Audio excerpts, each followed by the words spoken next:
इसमें हल करेंगे हम कार्यपत्र 71, 72, 73, 74, 75। आइए शुरू करें। इससे पहले आप चैनल पर नए हो तो सब्सक्राइब वाला लाल बटन दबाएं और सब्सक्राइब करें, इससे कि आने वाले हल आपको मिलते रहें। कार्यपत्र 71, निम्नलिखित अनुच्छेद को पढ़कर दिए गए प्रश्नों के उत्तर लिखें। शिमला के माल रोड पर जनरल पोस्ट ऑफिस है। उसी पोस्ट ऑफिस के एक कमरे में डाक छांटने का काम चल रहा है। धूप का मजा लेते हुए 2 पैकर्स और 3 महिला डाकिया फटाफट डाक छांटने का काम कर रहे हैं। पिन कोड का पत्र पहुंचाने में खास महत्व होता है। पत्र में शहर का नाम के बाद लिखे अंक को पिन कोड कहते हैं। पिन कोड 6 अंक का होता है। पुराने समय में कबूतरों के द्वारा संदेश भेजे जाते थे। जब संचार और परिवहन के साधन कम थे, सरकारें पैदल ही आम आदमी तक चिट्ठी पहुंचाने का काम करते थे। आज संदेश भेजने के नए नए साधन उपलब्ध हो गए हैं। डाक बांटने में हवाई जहाज, पानी के जहाज और जाने कौन कौन से साधन इस्तेमाल किए जा रहे हैं। अब लोग नई तकनीक जैसे ईमेल आदि से जुड़ गए हैं। अपनी बात कोई भी व्यक्ति तुरंत दुनिया के किसी भी कोने तक पहुंचा सकता है। अब इसमें प्रश्न है नीचे, पत्र में पिन कोड कितने अंक का होता है? 6 अंकों का। आज हम संचार के कौन कौन से साधन का प्रयोग करते हैं लिखें। टेलीफोन, सेलुलर फोन, दूरदर्शन, समाचार पत्र। दिए गए शब्दों के अर्थ लिखिए। छांटना यानी अलग करना, गुनगुनी यानी सुहावनी, परिवहन यानी यातायात, हर कार्य यानी डाकिया, तकनीक यानी प्राविधिक, ईमेल यानी इलेक्ट्रिक बेल। चौथा प्रश्न, बॉक्स में दिए गए शब्दों का प्रयोग कर वाक्य को पूरा करें। संदेश, computer, mobile phone, internet. Mobile phone बिना तारों का टेलीफोन है। ईमेल इंटरनेट द्वारा भेजा जाता है। नीचे हैं, अगर आप किसी को पत्र लिखते हैं तो पते में ये जानकारी किस क्रम में लिखेंगे?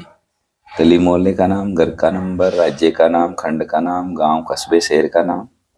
इसमें हम सबसे पहले लिखेंगे घर का नंबर, फिर गली मोहल्ले का नाम लिखेंगे, फिर गांव, शहर या कस्बे का नाम लिखेंगे, फिर खंड का नाम और लास्ट में राज्य का नाम और सबसे लास्ट में पिन कोड लिखेंगे। इस प्रकार हम पत्र लिखेंगे। ये था कार्यपत्रक 71। कार्यपत्रक 72, दिए गए अनुच्छेद को पढ़कर प्रश्नों के उत्तर दें। चित्तौड़गढ़ सूरवीरों का शहर है जो पहाड़ी पर बने दुर्ग के लिए प्रसिद्ध है।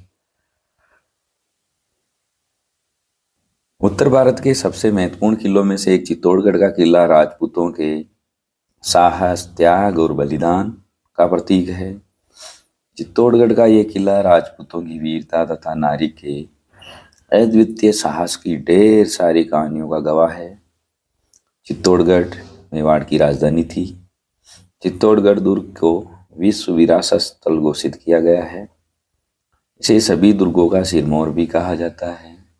यह किला बेड़च नदी के किनारे बना है। दुनिया भर से लोग यहाँ के किलों को देखने के लिए आते हैं।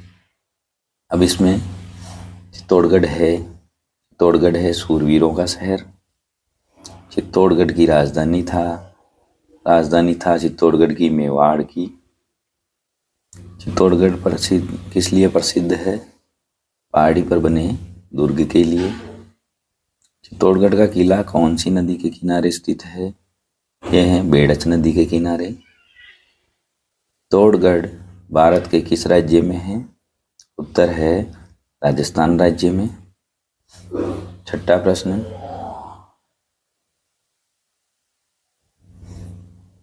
अर्थ लिखकर वाक्य बनाइए। साहस यानी वीरता। लक्ष्मीबाई के साहस को देख दुश्मन के पसीने छूट गए।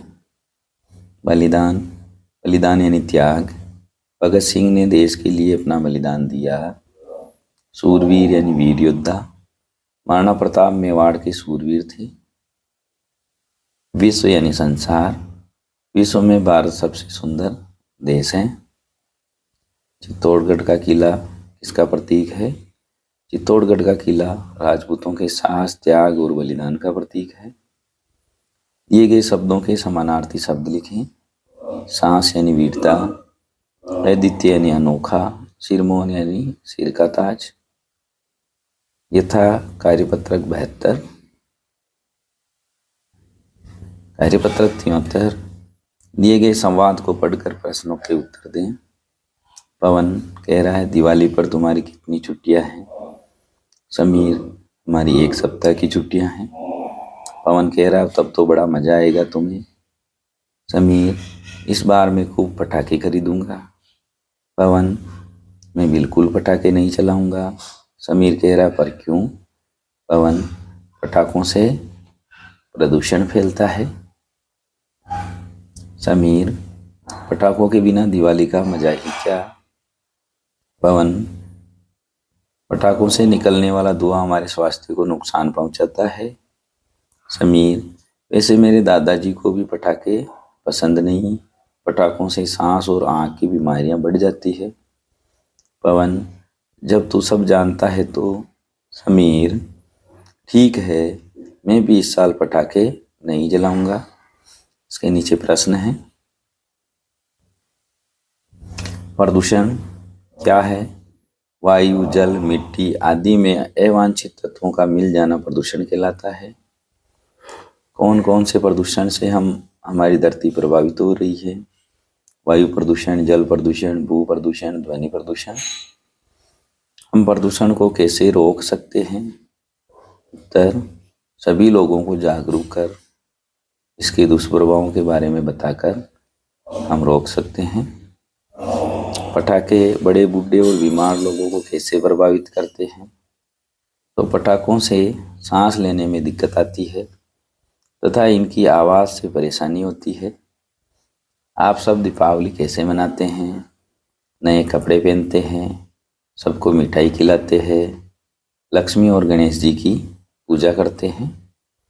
यथा कार्यपत्रक 73, कार्यपत्रक 74।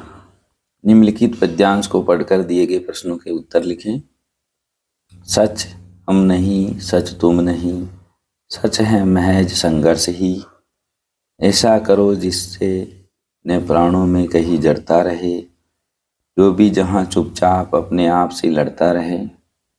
जो भी परिस्थितियाँ मिले, कांटे चुभे कलियाँ खिले, हारे नहीं इंसान, है संदेश जीवन का यही। सच हम नहीं, सच तुम नहीं। यह पद्यांश था। इसके नीचे प्रश्न है। कवि ने जीवन का सच किसे कहा है? जीवन में संघर्ष करना ही सच है। चुपचाप अपने आप से लड़ने का क्या मतलब है? अर्थात जब भी कभी जड़ता आए तो उसके लड़कर अपने आप को चेतन बनाना चाहिए। कांटे और कलियां किसका प्रतीक है? दुख और सुख के प्रतीक है कांटे और कलियां। कवि क्या संदेश देना चाहता है? जीवन एक संघर्ष है, इसे दुख और सुख में परिस्थितियों का सामना कर आराम से जीना चाहिए। नीचे है हार।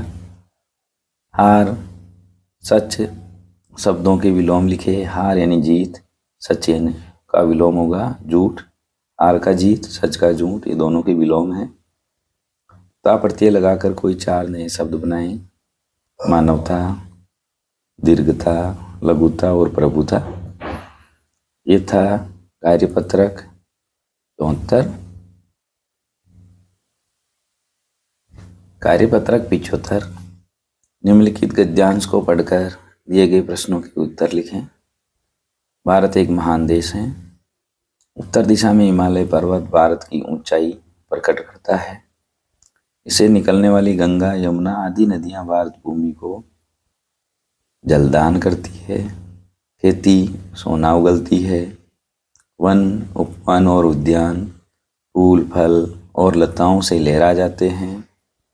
हिमालय की घाटियों में जड़ी बूटी होती है जो हमारे रोग दूर करने के काम आती है। भारत की भांति ही हिमालय विशाल है, अटल है, अमर है, हिमालय भारत का एक पर्वत नहीं, स्वयं भारत है। हम सब उसके ऋणी हैं। उपयुक्त गद्यांश का उचित शीर्षक दें। इसका शीर्षक होगा हिमालय। हिमालय पर्वत से निकलने वाली नदियाँ कौन कौन सी है? गंगा नदी, यमुना नदी आदि। जलदान की तरह निम्न में 3 शब्दों को भी बनाइए। जलदान यानी जल का दान करना, अन्नदान यानी अन्न का दान करना, भूमिदान यानी भूमि का दान करना, नेत्रदान यानी नेत्रों का दान करना। हिमालय शब्द का संधि विच्छेद है हिम प्लस आल है। हिमालय पर्वत की कोई 3 विशेषताएं लिखिए। हिमालय से नदियां निकलती है। हिमालय की घाटियों में जड़ी बूटियां होती है। हिमालय विशाल, अमर और अटल है। हिमालय पर्वत की महानता को इसके गौरव का प्रतीक माना है? भारत देश के। प्रस्तुत गद्यांश में संबंधित कविता की कुछ पंक्तियां लिखें। खड़ा हिमालय बता रहा है, डरो न आंधी पानी में, खड़े रहो तुम अविचल होकर सब संकट तूफानी में। ये कुछ पंक्तियां हमने हिमालय के बारे में लिखा है। अटल अमर शब्दों को उपसर्ग से अलग करके लिखें। अटल में ए उपसर्ग टल शब्द हैं। अमर में ए उपसर्ग मर शब्द हैं। यथा कार्यपत्रक 71, 72, 73, 74, 75 का हल।